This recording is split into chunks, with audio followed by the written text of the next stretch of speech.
Howdy, and welcome back to the Game Vault. The last episode didn't exactly do too well. I guess I overestimated the amount of people who, like me, played games like GTA as a kid and Nintendo games. Ah well.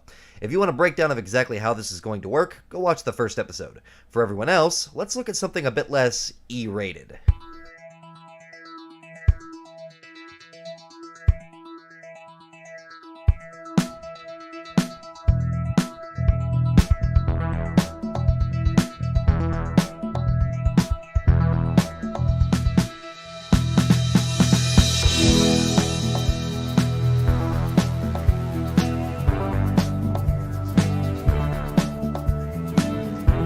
So for those of you who are long-time subscribers, this should be a lot more up your alley. But for those of you who are new to the channel, I've actually made a fairly comprehensive lore series on the protagonists, antagonists, and some of the side characters in the GTA universe, called GTA Biographies. It's formatted as though it were a criminal documentary on the characters in question inside the GTA universe, so if that sounds like something you'd enjoy, go and give the series a watch, link in the description. Today though, I'll be going through Vice City not in an in-universe lore explanation kind of way, but with a real-world analysis based on my experiences playing it as an adult. Okay, so a bit of background. Grand Theft Auto Vice City was the first GTA game I played, and I would have played it at my best friend's house when I was a kid, since at the time, all I had at home was an N64.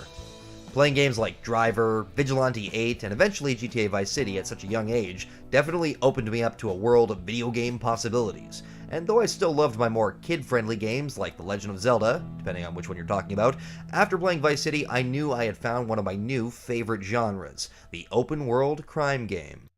Now eventually my dad would stop playing games and give me both his PlayStation 1 and PlayStation 2, and by that point there was one game I knew I had to have. So thanks to my dad's lax regulations regarding what I was allowed to play, we picked up the GTA trilogy for PS2 at some point in probably 2006 or 2007. Now, I would have played a lot of Vice City and San Andreas before then, thanks to the magic that was Blockbuster Video, but once I got the trilogy, I made my way through the games one at a time, and finally beat them, at least, I think.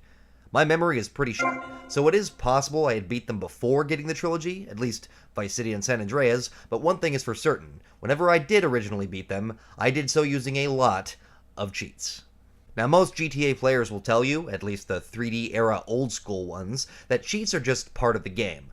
Some cheats were just for fun, some were to crank the chaos levels up to 11, and some were there to help the players, like me, who sucked at video games. I do remember, however, beating GTA Vice City without cheats once as a kid, and I also remember having a save issue related to the memory card or something that meant right as I beat it, I lost all the progress on the save file and had to do it all again. In all likelihood, I probably cheated again after that.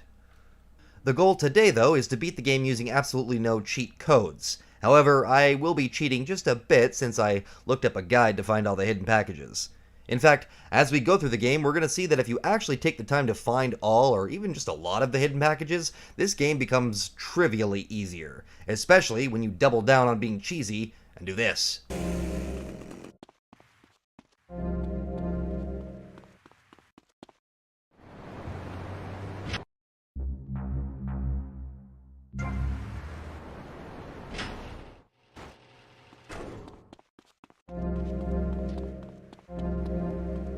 But we'll get to that eventually. I didn't do it right away, especially since you can't find all the packages until you're about halfway through the story and you unlock the second island. Moving on. Now, Vice City wasn't the game that changed everything with the jump to 3D, that was GTA 3, but it was the first 3D era GTA game, and arguably the first GTA game, period, to have an actual story that consisted of more than just go here, kill those guys. Granted, there was a story of revenge in GTA 3, and there were stories for each gang, I think, but Vice City is the first time we see what is basically a movie-quality story that forms the basis for the game's main missions, and the first time we had a voiced protagonist, with Ray Liotta playing Tommy Vercetti.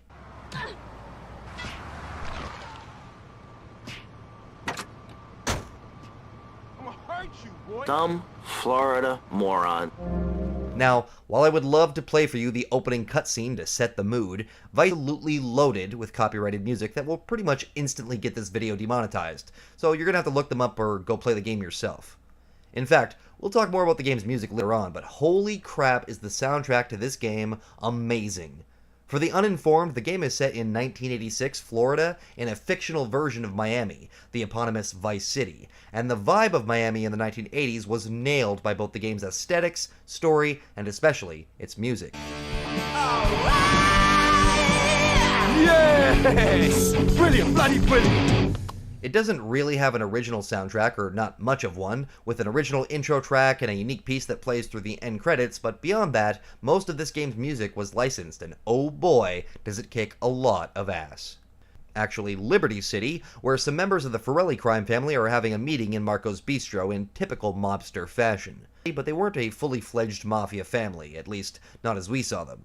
There were the Forelli brothers in GTA 3 who you deal with for Joey Leone, but that was the only appearance of the family, and so those who had been paying attention might surmise that over the course of the game, the Forellis might hit hard times, since when we see them in the opening shot, they see the main guy here is Sonny Forelli, who is the head of the Forelli family, and he hears from his men that Tom Vercetti is about to be released from prison after a 15-year stint that Sonny himself was responsible for.